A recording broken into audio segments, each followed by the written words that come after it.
Look out, someone else trying to vlog. Another vlogger! We must duel! We must fight! Nope, fight me IRL.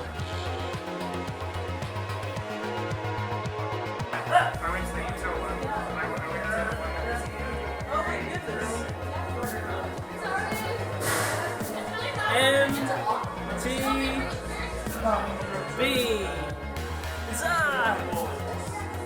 We're on our way to the Nvidia Nfan Meetup where they're doing a promotion for their new gaming notebooks. GTX 10 series, yeah. And we're hoping to get some free stuff. Yeah, that is the ultimate objective here. And maybe play some VR games. Yes. Kill everyone in Overwatch. When I mean kill everyone, I mean die repeatedly. By kill everyone, I mean revive everyone repeatedly. Aw shit, look at that queue. All these peeps here for some free shit. Classy as fuck. Always. Casually classy as fuck as always. Whatever, I threw this on. Justin's dress sense. Clothes? at least 4 clothes. And then some pants as well. Sometimes pants, not always pants. No pants, no problem. This is the rundown afterwards of that not press conference, which we weren't allowed to film at. So. Yeah, well, it was an Nfan meetup, and it was specifically casual and no filming allowed of the presentation or that kind of stuff. You know, not to intimidate people, which is totally cool. We were allowed to film ourselves playing VR. So, first of all, here's Justin VRing. I have not tried a HTC Vive room tracking before, so... This is going to be good. Yeah. Let's see how uncoordinated Justin actually is. Alex is over here trying to take a photo of himself jumping off the building. Let's watch Justin do VR archery. Or VR-chery.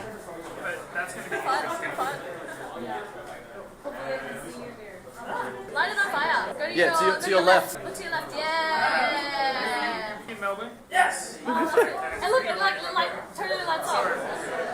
I went to Sydney. I went to the Intel one. I went to the one that was Oh my goodness. And here's me VRing. Ryan is going back into the Matrix. Dude, if you hooked me up to an IV, I'd probably die. Oh wait, it's not my thumb. Oh my god, it's so realistic. This is freaking cool. How's the accuracy? Like, are you aiming down the sight Yes, of the gun? I'm closing my left eye so I can get proper... I can aim down the sight with a proper sight picture. Like, if this was an actual FPS, this would be insane. To point out the accuracy that I can get, I'll shoot 1 o'clock on the clock. Oh yeah. Oh, that's cool. Yeah, it's actually really accurate. If you haven't done VR, find an event like that to do it, because it's so cool. I did it once 3 years ago in Adelaide. Like, a friend had Oculus One dev kit, and that Vive commercial product was mind-blowingly cool, wasn't it? Yeah. Justin, how was that? That was really good. The last time I ever tried this was Oculus version 2 at the Game On convention last year. That had good head tracking, rotational, but didn't have the room tracking. Yeah. Yeah, this room tracking. It's so cool. Yeah. This is good? So badly, it's so good. I need to figure out a better way of getting it to Australia, because tax and shit. You know, you're stabbing the balloons, you're doing the archery. Well, I was actually getting the stance, and I was actually like dude, balancing it. you're doing like a full squat, like... Brisbane tomorrow. Well, you're even kind of Oh yeah, I go to Brisbane tomorrow for... So we have our Australian conference. Everybody coming from... Watching you do your sword things, I was saying, like, you know, do your butterfly techniques, and you were. It was stab them. Stab them all, Justin. Show us your kung fu skills. Kill the evil balloons. Black belt in kung fu. Practice your butterfly sword techniques, Justin. Oh my god! Oh, be careful! Be careful! You know, Still in Bill G. exactly. It's so immersive, and you can tell you're in a game. It doesn't feel like you've gone into the Matrix or anything. You can still see pixels on a grid, And whatever. you can still see, depending on where they're positioned, the edges of the goggles. The only problem is that focus. Yeah. That was the same for me. I know you can adjust it, but you don't have time to do that. It's really interesting how they're using Fresnel lenses as well. Yeah, okay, so no, for you and I, they weren't adjusted correctly. Okay. Now, because I know about VR, you know, you can adjust the focus and the eye relief into pupillary distance and all sorts of things. The point is that you can get it looking much more focused. That was the only flaw that I really saw. Exactly.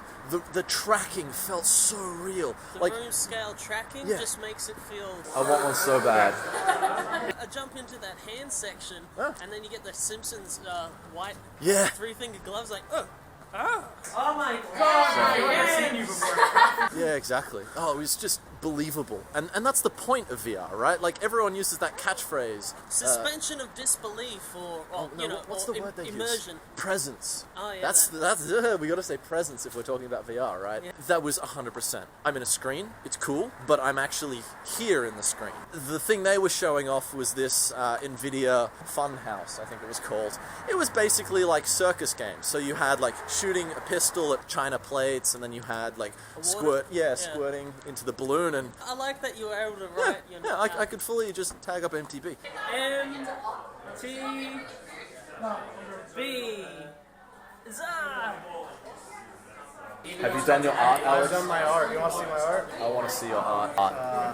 Oh, so much Superman. edge. No, dude, it's Superman. So edgy. It's learning to fly. Look at that filter. Yeah. Yeah, that's You what go happens when straight you're onto just about to Instagram. die. What else did we get up to? We played some Overwatch. And Alex and I played I am CS. undefeated in the Nvidia Overwatch tournament because I'm the best. This is the champion Reinhardt. I'm the champion. Look how many stars he You got. got 4 stars. I got way more than 4. How many did you get? They're overlapping. We ran out of room. 6 wins. Dude, 6 out of 5 is Alex's rating. Oh yeah. Ryan made the two of us play CSGO for the first time. It was great. So, anyone who's played CSGO knows there's so many mechanics that you need to perfectly master before you're even slightly competent. And I didn't even tell them what they were. It was great. They had no idea of recoil patterns. They had no idea of movement. They had no idea of counter-strafing. It was hilarious. But, did you guys enjoy it? I killed a bunch. I killed a lot of chickens. Think of it. The AR. I kept trying different guns to try and hit something. What was the spray gun? The Negev. Yeah, the Yeah. So Alex and I were running around together with Negevs, like, Our bullets will blot out the sun. It was sort of like, okay, there's like 100 bullets a second going over my head, so that's cool. I was aiming for your torso, so I'd like.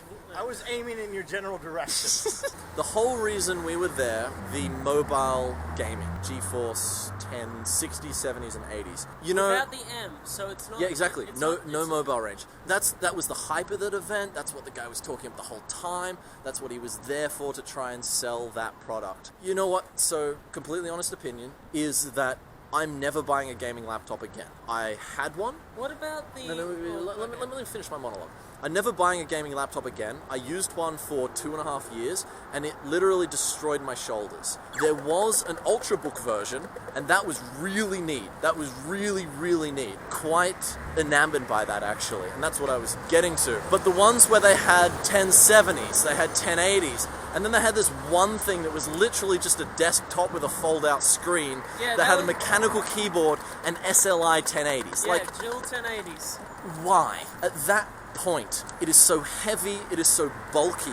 Well, it's still more transportable than a lot of rigs. I argue the point that it isn't, because at that point, you have to have it in a backpack. You have to be struggling to carry it in a backpack. It's going to hurt your shoulders. Like, it's that heavy. Trust me. I've used one of these if things. you get shot in the back, you're fine because the thing's so thick. It's level 2 body armor. Exactly. What I'm actually really interested in is the 1060s, because I'm currently Yes. my computer rig at the moment is running off 960 Yep. and a much older motherboard, much older CPU. As a content creator, good enough. It's more so the graphics card to handle the rendering when you hit export. A 1060 as a portable unit means I could maybe do content stuff, like some just basic In the editing. field, live, Yeah. that sort of stuff. The great selling point that they also had, a 4K screen at 120 hertz. Yeah. That's a good screen. The color on that would be really good. I don't know if it was an IPS or if it was a TN panel or whatever. That's a really high resolution, really nice refresh rate. The one thing they didn't tell us, of course, is the price. I have no idea how much it costs. So I'm looking at this laptop on a table and saying, that's really cool. That's like Ultrabook size with a 1060. And this is playing Witcher 3. And I checked the graphics. It wasn't maxed out. I didn't know exactly what it was, but they were decently high graphics. They didn't have things like hairworks turned on or anything like that.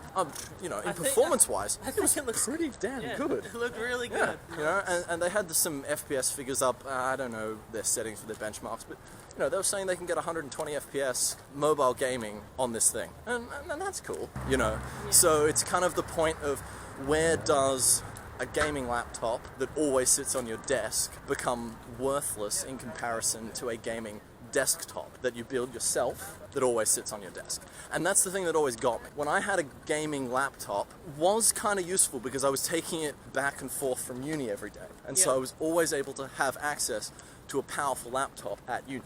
And that was a necessity, and that's why I put up with it. But the moment I didn't need that, and the moment I didn't need that transportability, it just became hell. Because it sat on my desk, it always overheated, it had 0 battery life, so I could never use it on the go. What with the Pascal stuff, they were saying that less power. Sure. I mean, this was running a 580 mobile, so I've going way back. Yeah, exactly. But it was the same type of laptop, you know. It was that big, chunky, dual heat sinks on the back, spraying out hot air like you wouldn't imagine. Oh, what do you think about having cherry browns on a laptop? Okay, that's a hilarious novelty. I mean, having a cherry keyboard, I know how much better it is, but when you look at that thing, it has the form factor of like a 1980s laptop. Going the other way, your current desktop and your current build, you've gone, instead of having a big case, you've gone smaller with that. So where do you find the balance with that kind of thing? So the thing is, for me, I have a micro ATX case that has a 980 in it. Now, when I bought it, that was the top of the line card. I can pick that case, that power supply, all of that up with one hand. It's heavier than a laptop, but not that much heavier a full-size gaming laptop. So if I'm taking my computer somewhere, like if I'm going to a LAN party, if I'm going over to someone's house to play video games with them, or moving house, I'm driving. You know, the motherboards are getting smaller and smaller, and now, like, when you've got M.2 SSD, which is, you know, just as fast, the industry might be leading towards maybe a standard for laptops. It's going to be really interesting what happens next, because people are going to want the backpack portability for VR. Yes, that is the thing that they were saying without saying by having high-powered laptops and VR in that same place. Once you have a laptop that is capable of doing VR, and you have VR headsets that are cheap and easily available, you combine that for free roaming VR. And for my sort of thinking, that's the end goal. I can't wait. I want to buy a Vive. Either way, we had fun. Nvidia bought me drinks, they bought me pizza, they bought me chips, and I got to beat some noobs up playing Overwatch and CS, so it was great. Hey! I beat more. Thank you, Nvidia. Thank you, MSI. MSI. Yeah, MSI. Just to plug them, because they did give us a free event, Nvidia Nfan forums. We'll have a link in the description. I doubt this has been anywhere near educational enough, but in case it was, subscribe if you're not already. And we'll see you in the next video. See you guys later. Darren. Really? Yep. I hate that noise. Dude, this is cool.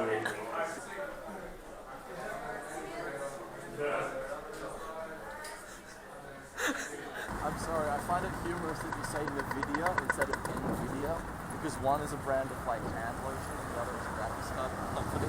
Nvidia. Nvidia. Do you pronounce it Nvidia? Yes. I've always said it Nvidia. Oh well.